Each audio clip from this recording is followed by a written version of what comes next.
pagkalawak ng mga farm dito, mga brothers and sisters. Oh. Itong kanan natin na yan, oh, mga date farm. May mga alaga din dyan na hayop. Dito sa gitnang disyerto na ito, nakakapagtaka, mayroon silang mga farm, mga alagang hayop, saka mga tanim.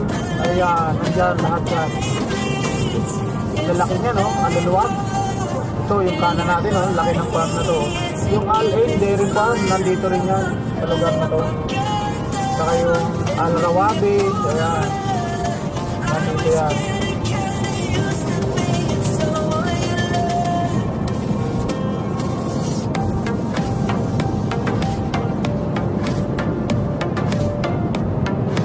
Grabe, luwag pa, oh. Ang luwag pa, mga brothers and sisters, talaga ng ano rito. Mga disyerto, oh. Pwedeng bahayan mo to, eh.